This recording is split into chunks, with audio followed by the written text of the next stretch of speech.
newydd yn y mas bod chi'n mynd i fod yn chwarae Reading and Leeds. Chi'n edrych mlaen? Chi'n excited? Mae fel, dwi'n really excited. Ni wedi bod yn gweithio yn really galed dros y blwyddyn diwetha, a mae jyst yn ffordd o y byd yn dweithio ni a na ti'n chi'n gwneud job da. A dal ati. Mae jyst i wneud y ddau nhw hefyd, wneud Leeds ar y dydd Gwener, a wneud Reading ar dydd Sul. Mae'n jyst mynd i bod yn wythnos anhygoel, really, yw e? Mae'n mynd i bod yn really dda.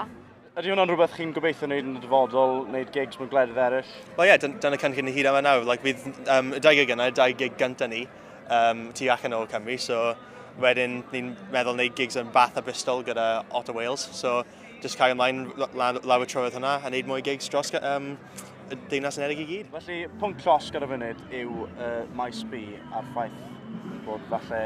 Wel, mae rhai pobl wedi awgrymu bod ddim digon o ferch yn y chwarae. Beth yw'r plan chi am hwnna?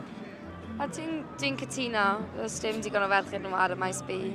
A dim esgus fel eleni, achos yr esgus o os dim merched mewn bands, wel na, mae dyn ni llond lle o merched yn y sîn rock Gymraeg sy'n gwneud yn rili dda.